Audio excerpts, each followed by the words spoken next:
Is it Arkin or Archin?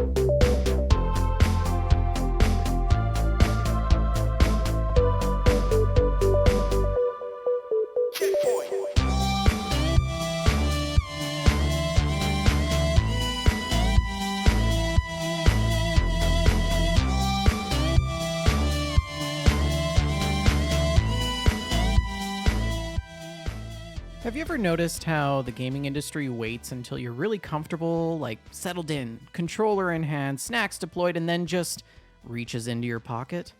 This week, someone in a boardroom made a decision they're going to try to sell you as innovation. It isn't.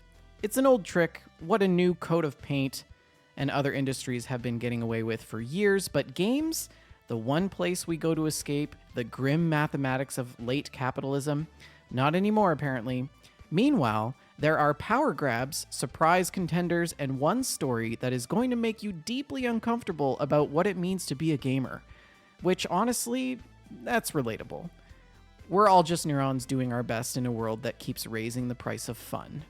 I'm Vendertron. Joining me this evening, as always, is Ravensview. This is episode 214 of Gamestack Podcast, right here on We Just Love Games Network. Welcome to Pricing Your Joy.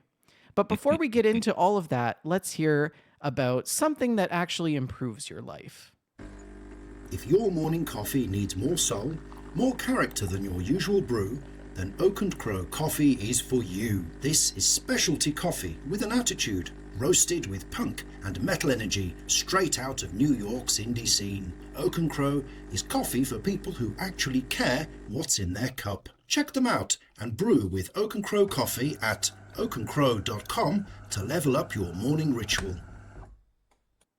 Welcome, everybody. Welcome. If you're coming in live, thank you for listening live on the end of the week. Happy Friday. I'm joined with Ravensview. Ravensview, how are you doing? I'm doing fine, my friend. You look like you It's got a haircut. no, I just brushed it Oh. and sort of got it under control. It'll explode at halfway through the show. Oh, yes. I mean, for our audio listeners, if you haven't seen what Ravensview looks like, he has this lion's mane of snow white hair, and today it is very coiffedly placed Just underneath calm down. Yes, yes. the strap of his headphones. It's Yeah, under pressure. under pressure. Yeah. How's your week? Good. It was a good week, thank you. It's on again, off again weather, of course, because it's Ottawa. Oh But yeah, you got hit with an ice storm, didn't you?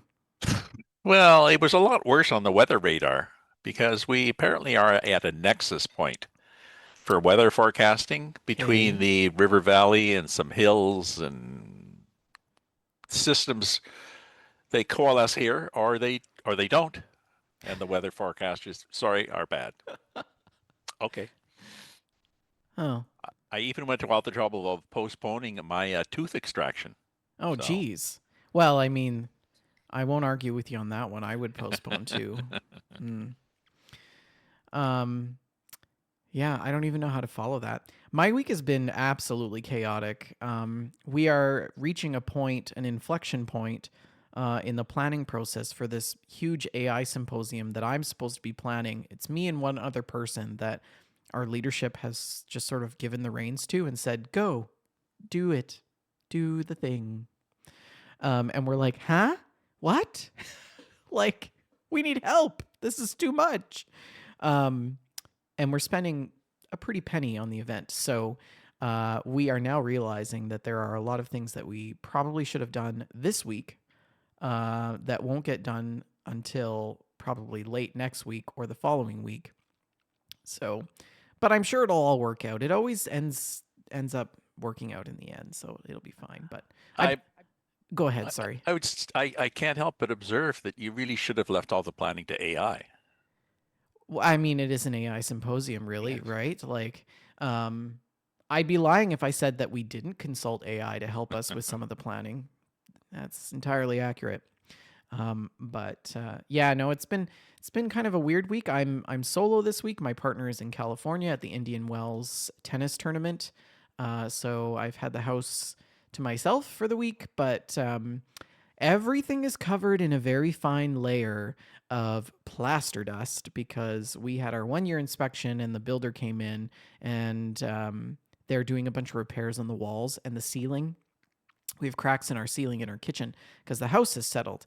And they came in today and they were sanding, and it's just like everything is covered in a very fine layer of white dust. And ugh. So, anyways, they're coming back on Tuesday for more sanding and more work. So I'm not even going to do a deep clean. I'm just going to just let it be and then clean after Tuesday next week. Gosh. Yeah. Anyways, we should probably do a show. Welcome in. Happy Friday to you. Um, if if you if you have your snacks and your drinks, pull up a chair and relax. We're gonna hop into some news. We got some gameplay, some stocks, and some mail to open, as well as screenshots and stories. And of course, our Discord has been very busy. Raven, any updates from the Discord community?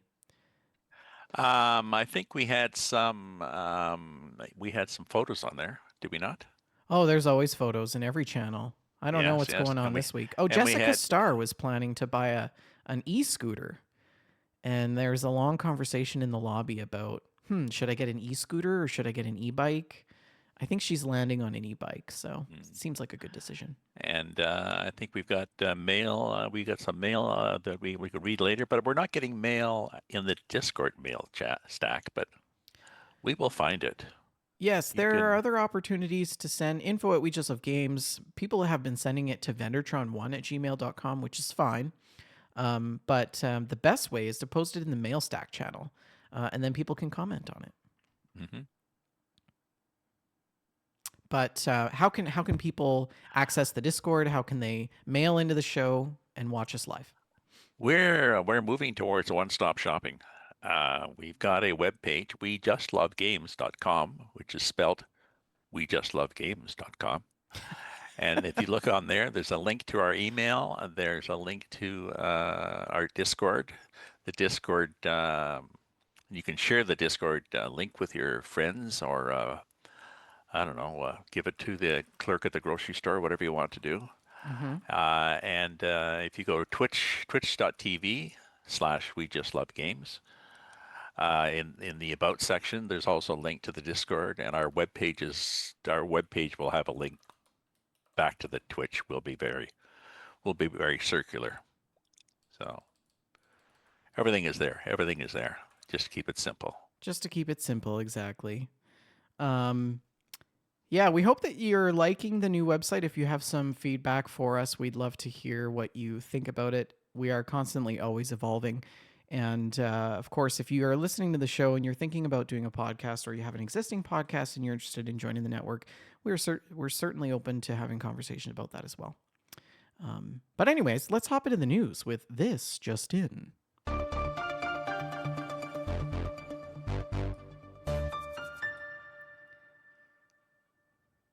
Take it away, Raven.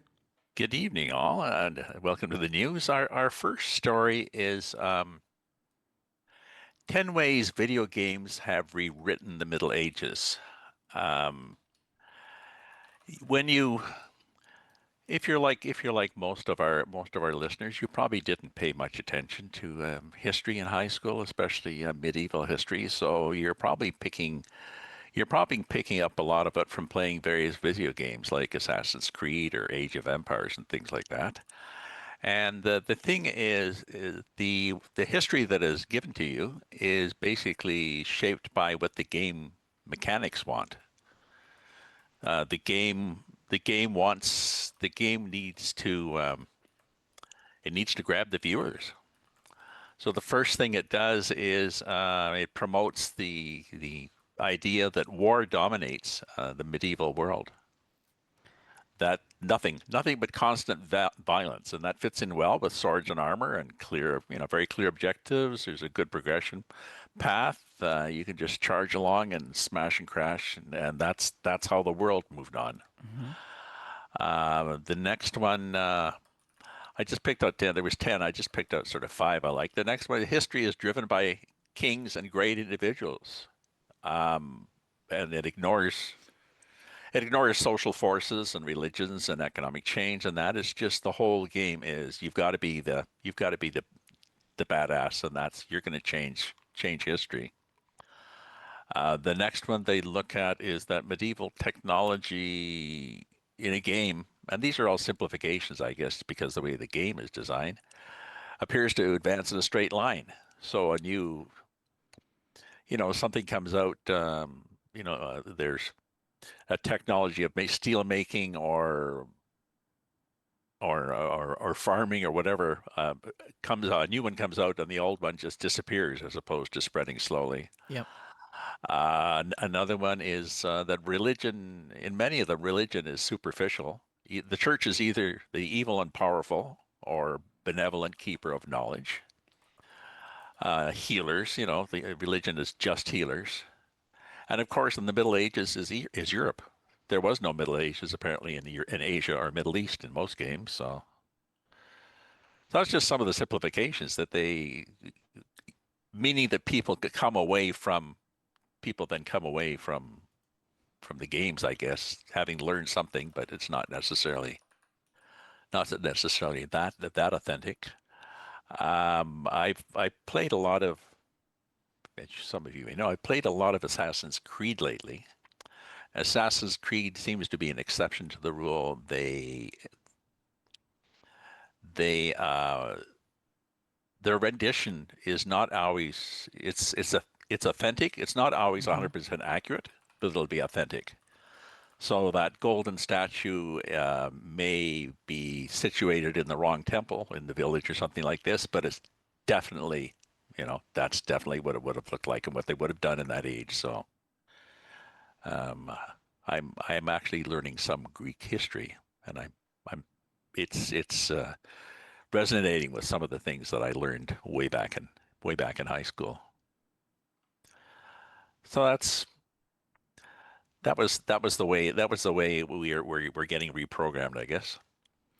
I mean, I like that you brought the I the topic about religion into it, because the church is a good example of, like, it shows up in basically every medieval game. Hmm.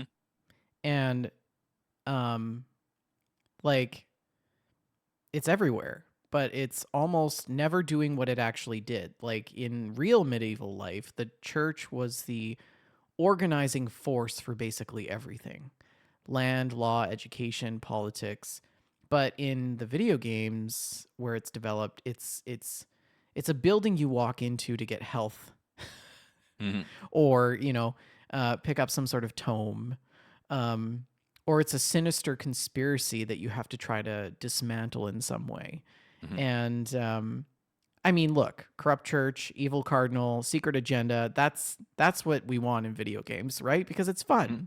fun. It makes a great villain, but it's so consistent across games that it's basically become its own mythology in a way.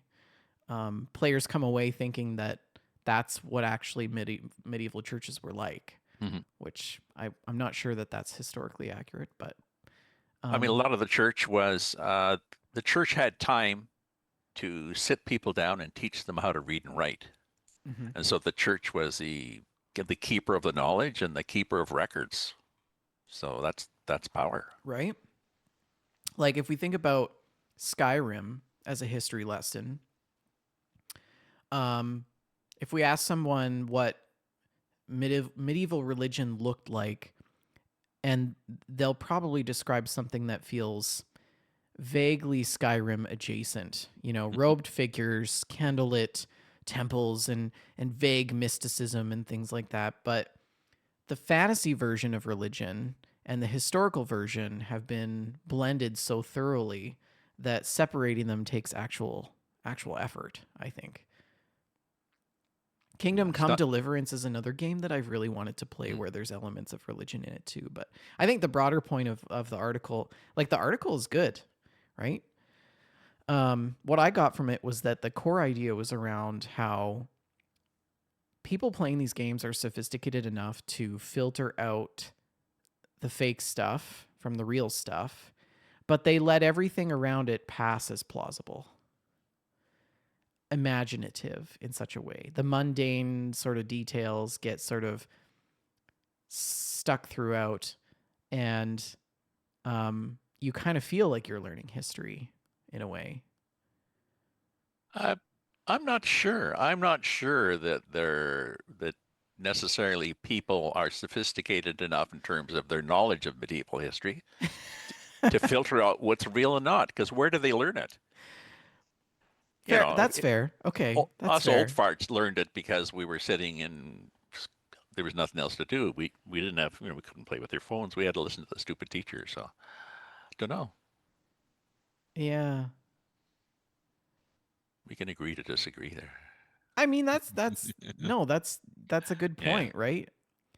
The feeling of authenticity in these games is essentially the product in and of itself. Like Mm. they're not trying to teach history per se, but they're really selling the idea of immersion and believability within the stories and the lore that Hmm. they've concocted. So to me, that feeling does real work on a person's perception. Hmm. Um, and like again, going back to the whole religious aspect of these games, I think that's one of the most insidious parts about some of these medieval based games. Mm. Yeah. I loved But Skyrim. I don't know if you've mm, ever played it. Have you ever played? no, no. Skyrim was the game that got, well, actually, no, that's not true. Fallout 3 was the game that got me back into playing video games. And that would have been back in 2011, maybe 2010. And ever since then, but then I also played Skyrim. Skyrim was when I was like, wow, games have come such a long way, because I looked up at the sky and I could see like the northern lights dancing through the sky and the mountains in the background, and I was just so amazed. And I'm sure if I went back to play it now, it certainly wouldn't hold up at all. But anyways, I'll get off my soapbox. Carry on. Carry on. Carry What on. else? What else have you got on the docket? What else I've got? I've got the next one is about a the headline is Steam's latest RPG is a Red Dead alternative players can't stop raving about. And I thought this would perhaps attract your attention, my friend, because it's described as the open world of Red Dead with the gameplay loop of Death Stranding. Tell me more. It's called The Legend of Kimori, and you are in 13th century Mongolia, which I'm sure is historically correctly represented in the game, Right. in a beautiful, vast land full of wonders, harsh climates, steep cliffs, and you have to plan delivery routes across the wide steppes, snowy peaks over the scorching desert. This looks good. You have to bond with and train your horse, because why not? And stock up his crucial supplies and ahead of sending out on your new courier mission. So, yeah, it does look good. I mean, look at the. This looks really good. I love the little Uh, yurts. I love the map. yep. Horse. Oh, yeah, yeah, yeah. I Oh, know. yeah. Yeah. Is there Yeah. fishing? There has to be video game fishing. Oh, and I guess you're throwing stones and oh, so you throw stones, you catch a rabbit, maybe that was your pet wolf that's with you. Well, I mean, I can certainly see the Red Dead comparison and the Death Stranding comparison. Hmm. More so Red Dead than anything else. This looks really, really good. You are a yam courier rider. Oh, there's the Death Stranding component. Oh, yeah, I'm going to play this. Oh, no. It's Oh. it's available on Steam with a free demo listed. When's the full release? Do we It's know? on no, it's just on early access, mostly positive reviews. Well, probably because the people attracted to it are going to be, Red Dead slash Courier people. 29 pounds? That's like 50 bucks Canadian. Is it? Ooh. Interesting. Seems too good to be true. What do you mean? That's pricey, isn't it? No, pricey is like $120 or $100. Oh, no.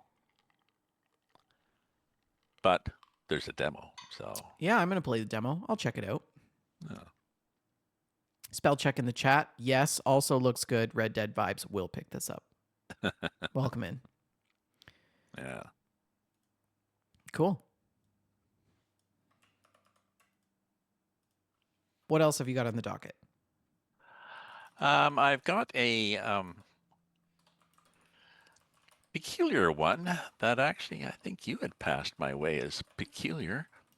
Um, a petri dish of human brain cells learning to play the iconic game, 90s video game. It's What? 200,000 brain cells, and they've taught it to play Doom. Previously, they had a larger one. Previously, they had 800,000, and they taught it to play Pong, which most people won't remember. Pong basically was two paddles on either side of your TV screen that you moved up and down, and you bounced a ball back and forth. Mm-hmm. It was very Mm-hmm. challenging. Um, I'm not really sure. They've they've supposedly the big point of this is they figured out what the API to wet what's it called, wet game, wet it's a anyways it's a deployable biological computer. No idea whether this is going to be whether it'll progress onto other games, but possibly Zelda's next. Yeah, Maybe I not. find it. Well, I mean, it's. I think it's important to also point out the researchers are pretty clear that just because they're human cells doesn't mean that there's anything like cognitive about it happening. There's no pain receptors. There's no high order structures. It's reinforcement learning at the cellular level, Yeah, basically, yeah, right? yes. So They choices, good and bad choices, but there's no moral or ethical decision being made on good or bad choices. yeah. No. So I mean, like the expert in me jumps to, okay, the public is going to hear human brain cells and immediately sort of anthropomorphize, right? um and like let's just pump the brakes on that, because like the jump from Pong to Doom isn't really about gaming here. It's more about the complexity of the feedback loop in those biological networks and stuff. Mm. It's really cool though. It's much closer to the kinds of tasks you would want a biological computing interface to manage, especially in like a clinical context. Like for example, controlling a prosthetic limb or Hmm. interpreting some sort of sensory input, for patients who live with paralysis. Hmm. Yeah. So modern AI interfaces require huge amounts of energy. Um, Biological computing, if it scales, would be a radically different efficiency curve, I think.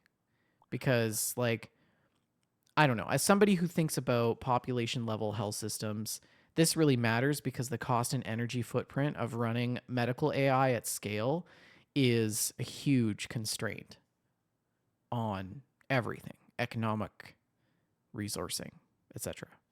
So if they can figure out a way to achieve similar things for less cost, the application of it is, I think, really important in the healthcare space. And it's already got the interface. It already has the biological interface because that's what it is.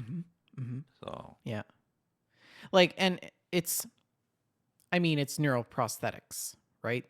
And like the this brain computer interfaces for people with degenerative neurological conditions like ALS and Parkinson's and spinal cord injury. But if it can adapt in real time to a person's neural activity, that's fundamental. That's fundamental. Yeah, it's a cool article. mm. I fear that people are just going to be like, oh my God, brains are playing video games. What's next? They're going to be driving our cars? Like, I don't know. Well, sure, why not? You have to look beyond the noise, folks. Yes, yeah. Well, it was cool. Thanks for the article. Yeah. Yeah, it was a good one. And related, well, not really related to that, pricing on games. I think we'd mentioned that before. From Polygon, I forgot to give credits on these. From Polygon, by Patricia Hernandez, an article, Sony's Sony, Sony's Sony's PlayStation. Sunny's. Do you Sunny, have the Sunny Sunny. PlayStation? Yeah, it's the Sunny and Share PlayStation. It's the yellow one. Yeah, the Sunny and Share PlayStation Store has been testing dynamic pricing on games. So right now, I mean, the game prices are pretty well fixed, adjusting for from currency across regions, unless they're on sale. But they might give varying prices for the same product, but at different regions, and maybe a personalized sale. So you would get a discount. Your particular discount for the game would not necessarily just be based on whether you already have 5 different games. Well, maybe. Mm-hmm. Do you have 5 different games from the Sunny and Share game station? And or have you already bought a lot of games, so they figure you got the money? We can ding this guy a bit more. Or every time we put a game up, she's in there right away, snapping up the early access. Yeah. So yeah, she's not waiting for bargains. So it's marketing. It's smart marketing. It's a good way to just squeeze a little bit of cash out of you. I worry about this because I mean, your Uber does it, so why shouldn't games do it? dynamic pricing does already exist in travel and ride sharing, groceries. Yeah. But the argument I think that Sony will make is that this is normal market behavior. And the counter is that games are closed digital ecosystems. You can't shop around. You can't buy used from a store.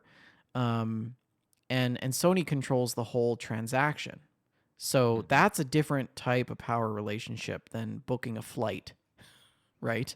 Good point. And that creates, I think, a trust problem, right? Because people already feel like digital storefronts are not on their side. So prices go up, games get delisted, and sales get shorter. And this confirms, I think, the suspicion that the store is actively profiling you. Yes, it's very predatory. Yeah. And once you know the price, you see might not be the real price that you see. And then you've lost something. And this goes back to the old trick that I was referencing in the intro for the show. Like, airlines figured out how to yield management decades ago. Streaming services do it with subscription tiers, and now it's creeping into games. Sony didn't invent this. They just waited until they thought nobody was looking, and then just wanted to quietly implement.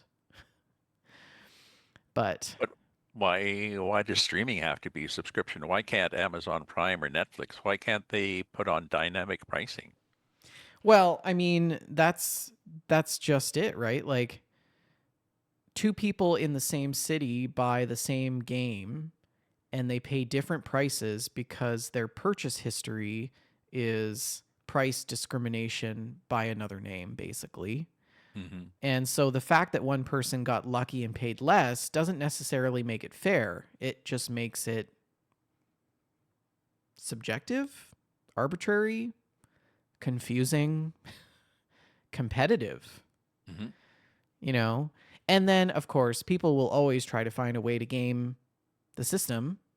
So, like, I don't know, maybe VPNs have a whole new role for purchasing. Hmm. Yeah. I mean, what do you think? What do you think it's a good thing, dynamic pricing? It's not giving any power. It's taking power away from the consumer. Mm. So it can't. I don't see where it can be a good thing. It's not if it's if it's going to increase profits for the gaming company. That certainly doesn't mean that they'll be able to make better games for you with that extra money. We've learned that, haven't we? No, which brings me to the next story as to where your money is going. Um, Takes us across the ocean for some of us to Saudi Arabia. Mm. Saudi Arabia looks to extend a death grip. This is not as bad as it sounds like. Death grip over game industry with new 6 billion acquisition. Um, Saudi Arabia, I mean, they have a lot of money, and they invest in. They need to invest it. They want to invest it. They've got a process in place to acquire Electronic Arts, which is a U.S. company, I believe, for $55 billion. And this latest thing is they want to acquire Moonton by ByteDance owner, or the TikTok owner ByteDance is a $7 billion thing called Moonton, a developer company that they also want to acquire. So is this a good thing? Is this a bad thing? Is this a there are issues about selling. There will be issues about selling an American company to a foreign government, but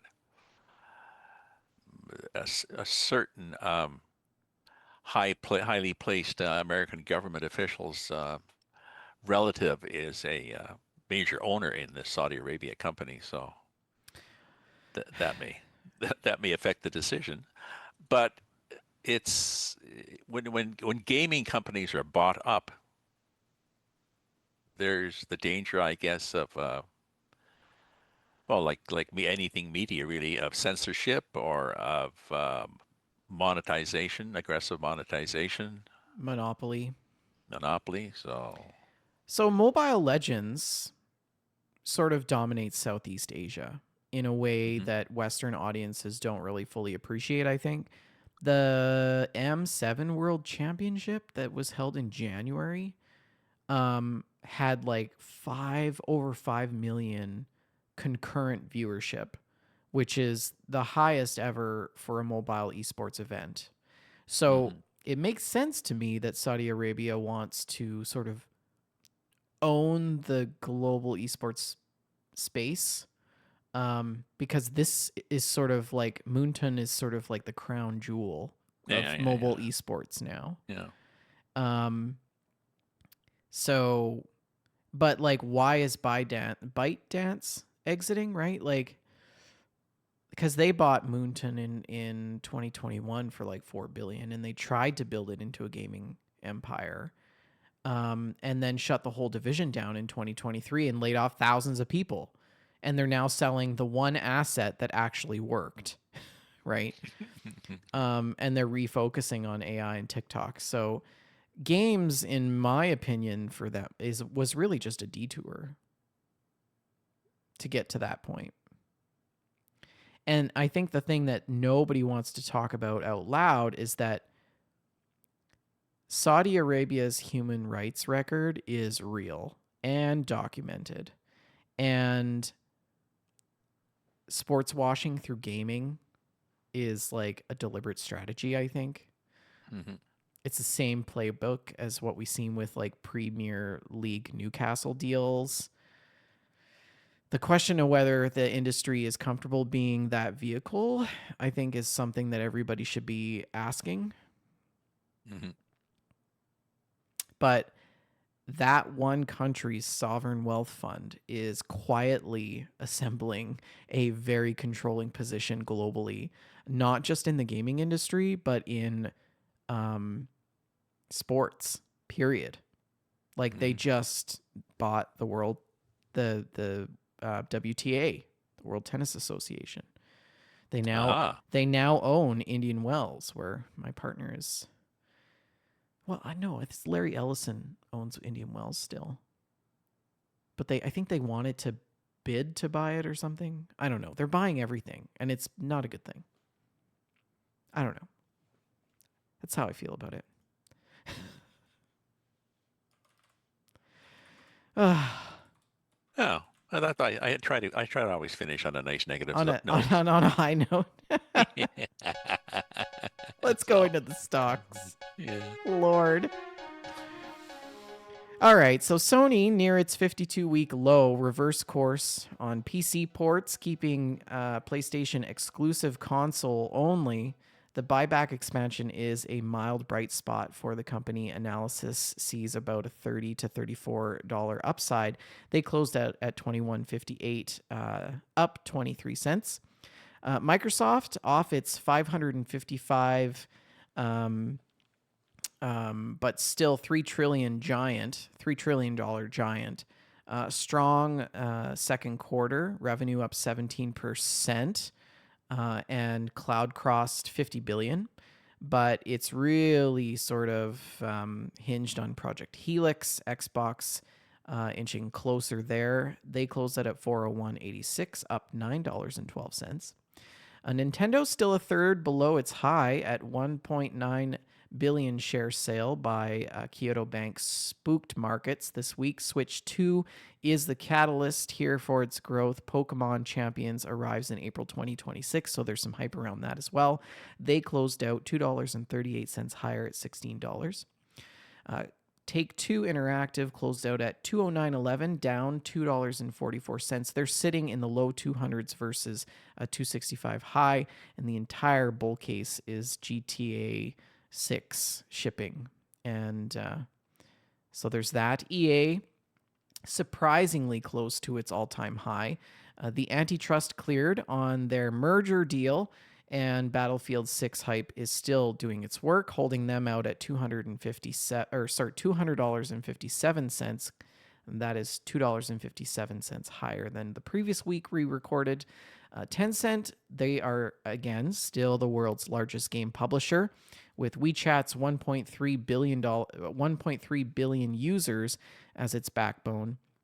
Fundamentals are solid, but the White House in the United States is debating U.S. gaming stakes as a real overhang for Tencent. And analysts target it at $98. It closed out at $69.17, up $3.73. And finally, Roblox Corp dropped quite a bit, $7.15 since its previous week at $56.38. It is the biggest loser here, down. And it did beat fourth quarter estimates, but still sold off. It is a potential China entry via Tencent, which is the most interesting thing going on right now. All technical signals are bearish for this particular stock. So that is the stocks. Have we got any mail? We do have mail. We do have mail. Take it. Sorry, go ahead. I had a bumper. I'm just going to play it again because it's so good. You've got mail. Oh, I love it. It's so great. Yes, I love it. It takes you back to the 90s with AOL and dial-up. And what was that? What was that movie? You've Got You've Mail. Got mail. Oh, yeah. Tom Hanks and Meg Ryan. It's one of my favorites. Yeah, You've Got Mail. We had a couple of letters sent in. First one from listener number one. Listener number one. These people are both anonymous, by the way, everyone. So No. This person actually is listener number one. The first person, because it says longtime listener. Anyways, longtime listener, first time writer. So congrats. Yeah. Congrats on mastering the skill. I won't pick on them anymore. Just wanted to say you guys are the reason I bought a game I've been sleeping on for 2 years. I think that was probably our challenge to get in there and play it. So finished it last weekend. You are right. You are right. I hate that you were right. Keep it up. So So thank you. that's it. You're just gonna okay. They are a good first time writer Yeah, they because are. they They left us in suspense. I have no idea what the game is that they no, played. no, no. So if you Uh, are listening to the show, if please you're listener write in one, again and tell us what game it was. Like, I don't yeah. know. That's great. What else have you got? Listener number two, there lives across the hall. Hey, Vendertron. Hey, Ravensview. Anonymous listener here. Been with you since basically the beginning. I want to push back on something you said a few episodes back about live service games being a lost cause. Okay. I, I get the frustration, genuinely, but I think you're measuring them against the wrong standard. Nobody expects a live service game to have a narrative arc. That's not the contract. The contract here is there something worth logging into this week? And when that works, it really works. I've got more hours in one live service game than in my entire backlog combined, and I don't feel bad about it. Anyway, not trying to start a fight, too late. Just think the genre deserves a more nuanced roast than it usually gets. Love the show, don't change, except maybe change a little. That's great. I love this. So, Yeah, okay. And we don't know who this is. It's an anonymous. Yeah, it's this was a, little well, I network. have an idea of who it was based on the email, but I won't Uh, disclose who those people are. Um, I like this take because we are always bashing live service games because we think that they take advantage of people and they lack substance. But we also come from an era of people who play video games for the purpose of getting immersed in a story. mm, We were raised on Zelda and like Super Mario 64 and Castlevania and well, I was raised on Zork, but yeah, yeah, well, I mean, side yeah, scrollers be damned, yeah, but yeah. um so I mean this is a good take, right? I like what they said. Nobody expects a live service game to have a narrative arc. That's not the contract. The contract is there something worth logging into this week? And I think Fallout 76 arguably achieves both, actually, Hmm. because they have a pretty rich story arc and they've built lore into the game. And sometimes people log back in every week to experience that, not just because they have to do what Shalene calls Mm. the homework for the week. But it can get pretty repetitive and people do burn out. And it's what happened to me. So maybe I am a little bit jaded. Mm. But I do think that some games incorporate story into their live service, like Sea of Thieves, for example, is a good example of that. Fallout 76 for sure, and I can't think of any other ones off the top of my head. But any thoughts from you, Raven? No, I had to ask you what a live service game was. So, Okay, that's fair. Yeah. Okay. All right. What the community has been up to. We have one screenshot this week, just one, and it's from Shalene.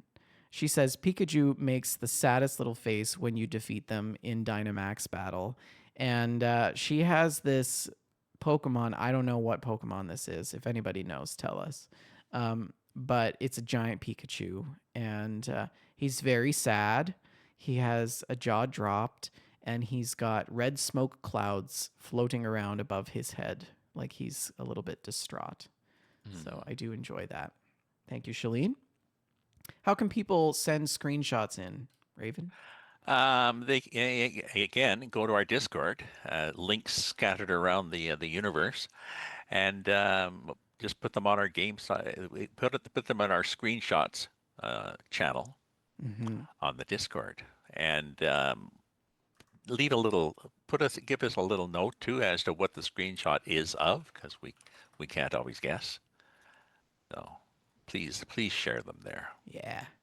And we also have some Gamestack challenge photos this week. And I do see that Jessica Starr has, at the very last minute, put a photo in the Gamestack challenge. So I managed to snag it and get it in to our shots. So unlike Ah. last week when I missed the B-roll, I'm going to throw the B-roll up and then talk about the Gamestack challenge photos as we go through them in the Discord. This first one is from Fire and Gasoline. And they said, okay, I'll go first. No surprise. It's some Fallout stuff. And this is a snapshot of a shelf. And on the left side of the shelf, there is a power armor helmet. And it looks like it is mounted on a light or something. So maybe it lights up. And then on the right side of the shelf, they have a Xbox controller that is held up by a bobblehead or a Fallout Boy, Yeah. which is fantastic. Love that. And they This also is nice. posted this, which is another shelf of more Fallout stuff. And on the left side, they've got this ceramic Pip-Boy planter. And it's got a cactus in it. And it looks so good. And then they have a bottle of Coca-Cola, presumably Nuka-Cola, next to it. And then a stack of various tins. So they've got the Fallout lunchbox that we know and love from Fallout 3. And then a yellow tin. I'm not sure what that represents. And then a box on top of that. I presume that those aren't Fallout related though. But these are all actual collectibles, so Yes. Yeah. that they look kind of small, but that may or may not be real cactus, but it looks cool. Well, the Pip-Boy is about the size that it would fit on your wrist Yeah. in the Fallout universe. So, then we have this one from Sulior, who says, "Here's a few of my things. I have some pins and posters as well."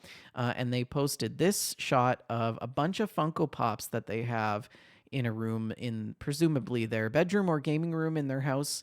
And it's really cute. I don't know that we'll start from top to bottom here. We've got Yum Yum brand gummy eggs, which I don't know I think that's a Fallout thing. Wasteland Master Batter, Sulior, and this is a fishing trophy. Baiter, Masturbator, Wasteland Masturbator.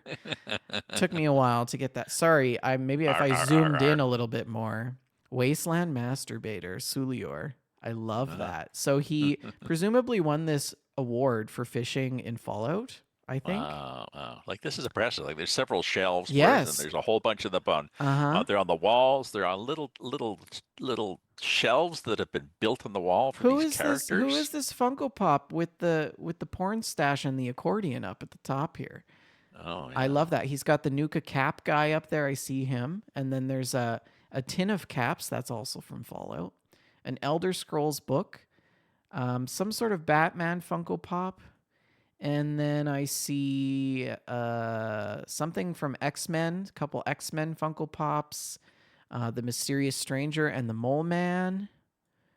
And then I also recognize that is Ashoka from Star Wars, I think. And a couple other Star Wars figurines. Bob Ross, the painter. This is great. I love this. Okay, sorry. We do have more photos to get through here. Yeah. So they also, so this is the inside of the Elder Scrolls book, which is a bunch of D&D dice. Love it. And this is what they had inside of their cap stash. It was some Nuka Quantum caps. And then they also have some little guns. There's like a Gauss rifle and a Fat Man that launches mini nukes, and a Gatling gun and a Sawzall. Great. And finally, a solid milk chocolate roach. It is a giant rad roach from Fallout New Vegas and from Fallout, period. Love it. Those are some great shots. Thank you, Sulior. RTZ posted this, which is great. He remarked that he doesn't have any of his gaming stuff out. It's all stashed at his parents' place like mine was. But he did post this. It is a shot of the Grand Theft Auto San Andreas City Guide to Los Santos, San Fierro, and Las Venturas, published by Rockstar Games. And this must be circa 2003, 2004, maybe? I don't know. But anyways, on the inside, there's this great page. It says Las Venturas, Suburban Victim, and Prolapse are all located in one convenient location in Roca Escalante district. You'll also find that Binko and Zip are also located in close proximity of each other in the Red Sands East district. But are you really going to have time to shop? The answer should be no if you're a true gambler. So good. And then there's like so like the best thing about GTA is that there's all these like Product lookalikes. placement. No, lookalikes of products. So Yeah, like yeah. this is Crowex, but obviously it's like a spoof on Rolex, which is great. Love that. Schneewolf posted this one. It is an image of Napoleon Total War Imperial Edition, and then that's in German. Das Leben und Die. Schlachten von General Napoleon Bonaparte. Sorry, my German is probably pretty bad. Here's what I've got. It ain't much, but it's mine. I used to have a Skyrim map as well, but my ex-partner got custody of that when we split. And they also have a Princess Zelda amiibo in the top left here, and then another Princess Zelda figurine on the right. I love it. Excellent addition. Thank you for adding that in. Another couple from Schneewolf here. Some pins from Pokemon. And I think that's an Eevee Pokemon cup. Very cute. And then this cute Eevee plushie pillow that is on the classic IKEA Poang chair that everybody had in the 2000s. Love it. Another shot here from Rhino Man. He has a picture of his Pip-Boy. This is when Bethesda made Pip-Boys for the first time, and everybody was so crazy about it. And he also has a shot of a Nuka-Cola Quantum and a regular Nuka-Cola. Those are great. Here's the Nuka Quantum and the Nuka-Cola. Looks really good. And then also this one, he says the colas are just homemade relabeled things through our cosplay. I have a suit around somewhere, but it doesn't fit anymore. And then also this snapshot of another Pip-Boy that he has, and then some bobbleheads and some Nuka caps. And these are all on a shelf. There is a couple of what do you call them?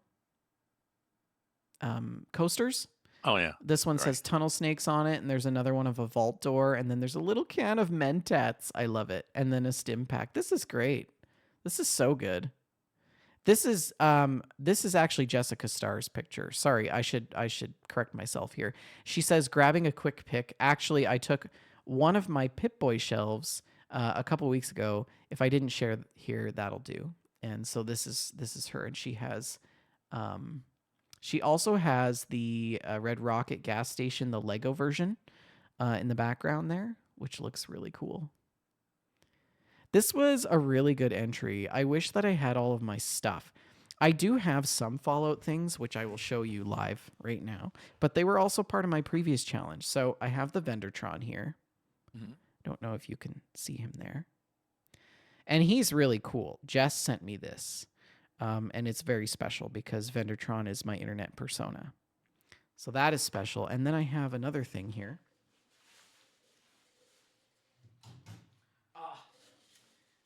The cabinet is locked. Well, we'll just leave it at that. But it is a statue from Fallout. I love how we all have Fallout stuff. Do you have any video game memorabilia or artifacts, Raven? No. That was after my time. After your time. Oh, I have never, this too. Oh, I do have stuff, you guys. Okay, I've got this. I got stuff. I've got this. You know what this is? This is the red shell from Mario Kart. The red heat-seeking shell. And then This, which is my favorite, this is from Untitled Goose Game. And the cute thing about this is that he's got a little magnet in his mouth.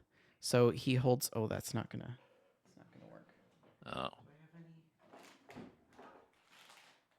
I don't have any keys. Anyways, he's got a magnet in his mouth, and you put your keys here, and then he holds your keys. It's really cute, and it's a little goose. Cool. I forgot my T-shirts. I could have brought T-shirts. I have an ETS2 Truck Sim T-shirt, and I have a Twitch T-shirt. Oh, Shame on you for not wearing Shame your on me, ETS2 T-shirt. I should have worn my Fallout pants. I have Fallout pants too. yeah, Maybe yeah. that'll be the next challenge. Video Okay. game themed clothing. Yes, yes. We've seen your knickknacks. Now we want to see your outfits. Yeah. Connects we've done, so. Spell check in the chat says, I still play 76. I took a break and come back every now and then with new updates. I should hop into 76. It's so good. Anyways, that was a great challenge. The next challenge, which we'll post in the Discord, is show us your video game themed clothing items. Good one. Yeah. Good one.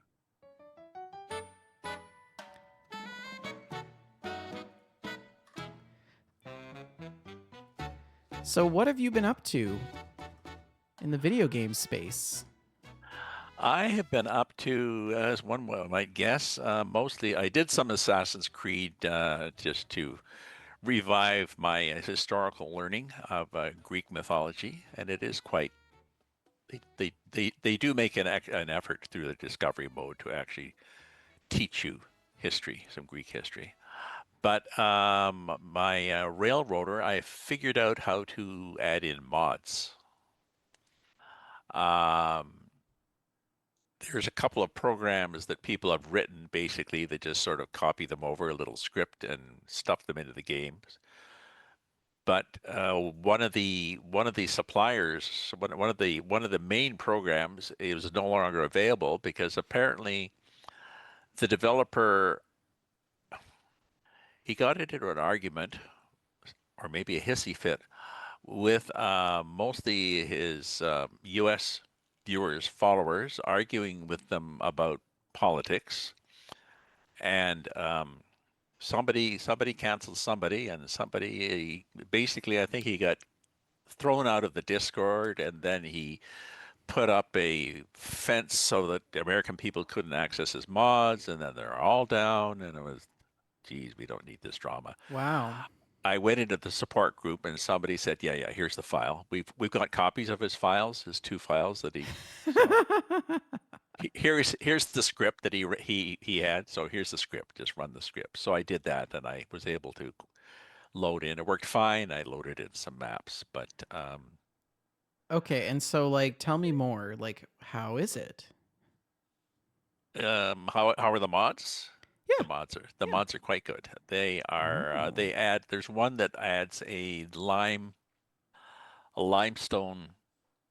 It's a lime factory actually. You have to have cars go to the quarry and you fill up. You have to buy gondola cars and then drop them at the quarry and then pick them up the next day and they're filled with limestone, and then you bring that limestone up to this factory and leave them on track 7, and they pick them up at track 8. There has to be a box car in this thing, and you pick all this stuff up and then you drag it back, and you've run out of power, so you have to get an extra locomotive because now you've got more stuff going, and shit, now it's getting dark and I haven't even got back to the interchange yet. So so yeah, it's intriguing.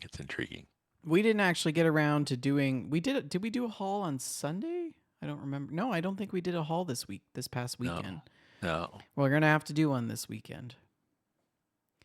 Yes, I think I'm having an itch to play because I actually haven't driven at all this week. well, I have a heavy haul neighbor apparently.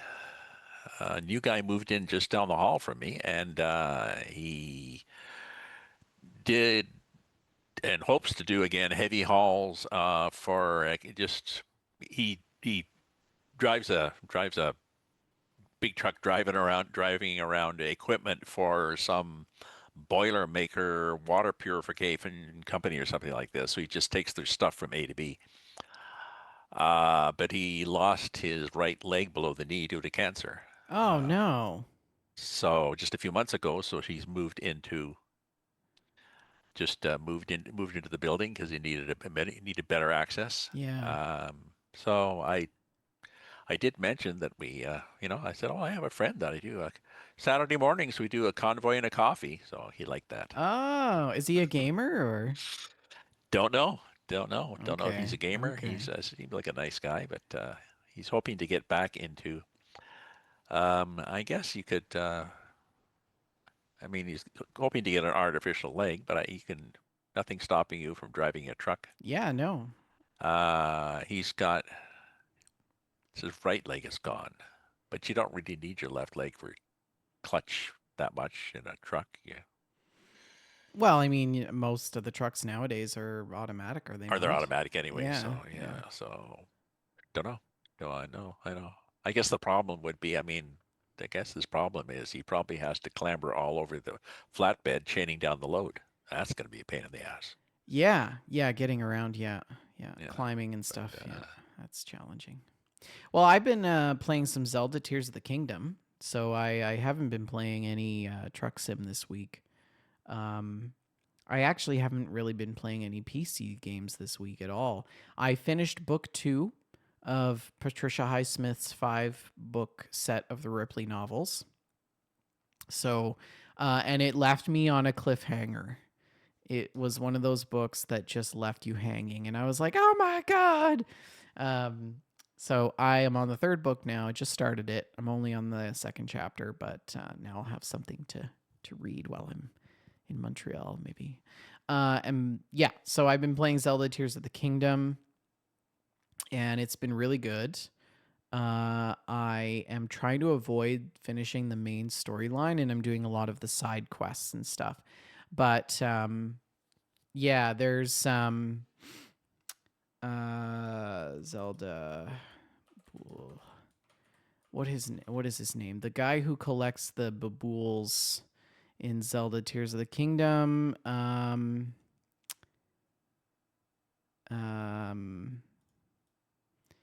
I can't remember. He's really ugly. Oh, it's gonna bug me. Colton. His name is Colton. This guy is the ugliest guy in all of Tears of the Kingdom.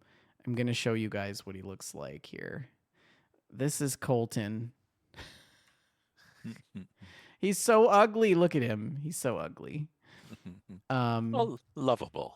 Yeah, I mean, I suppose, but let me open the image in a new tab so that I can. There we go. Anyways, there's these babool gems, they're called, and you collect them from these cave creatures in Tears of the Kingdom, and then you bring them to him, and you get special rare items of clothing. And I finally got all of the items of clothing from him, and the final item of clothing is this headdress. It's really cool, and it's the headdress that these monsters that you shoot in the caves that drop these gems release these little animals and they run off. But if you hit them with an arrow, little gemstones come out of them, which is money, rupees. And so, anyways, the clothing that you buy from him, if you wear it and you get hit by an enemy and you take damage, you actually don't take damage, you just produce little gemstones. So every time I get hit, I just get richer. Now it's great. So highly recommend pursuing that endeavor with with Colton. Yeah, that was a really good side quest. I did enjoy that. He's one of the more interesting characters in Tears of the Kingdom, I think. And yeah. What else have I been doing? I've just been like bouncing around doing all of these sort of random side quests. I had to do this one to get a rock stake for the rock dudes in Goron City, and I had to go into this cave and like find these boulders that they consider to be like their stake and bring them to the boulder cafe, so he can make steaks. And then he made steaks for me. It's all cute. I had to find these secret hot springs that everybody only ever heard the myth of, and they didn't know that they existed. And then I had to go and find them. Mm. and that was fun. The hot springs are really cool in Tears of the Kingdom because if you sit in them, it replenishes your health. So, yeah, it's kind of nice. Anyways, that is my gameplay. I think that's also a show. Don't forget Raven's readings on Substack. Check them out. Raven, I don't know if you have any new posts to your Substack this week. I've got a couple more chapters of a Jeeves podcast, and I did another posted another short story today, which was about choices, about decisions. What choices do you make when nobody's watching? I'm going to have to listen to that. What we would also like you to listen to is a little word from our sponsor. If your morning coffee needs more soul, more character than your usual brew, then Oak and Crow coffee is for you. This is specialty coffee with an attitude, roasted with punk and metal energy straight out of New York's indie scene. Oak and Crow is coffee for people who actually care what's in their cup. Check them out and brew with Oak and Crow coffee at oakandcrow.com to level up your morning ritual. And you can also email into the show at info@WeJustLoveGames. You can find that on our website at WeJustLoveGames.com. We're also on X at WeJustLoveGames, Facebook.com/WeJustLoveGames, Facebook.com/group/WeJustLoveGames. We're on Discord as well. You can access that on our website. As well, twitch.tv/WeJustLoveGames every Friday, 6:30 p.m. Mountain Standard Time, 8:30 Eastern Standard Time. We are on Apple Podcasts or wherever you listen to your favorite podcasts. And you can also find all of our shows on gamestack.transistor.fm. Thank you all for listening. And Raven, have you got a last word? My last word is March break. It's for many of us. If you're a student, enjoy. If you're a parent, our sympathies.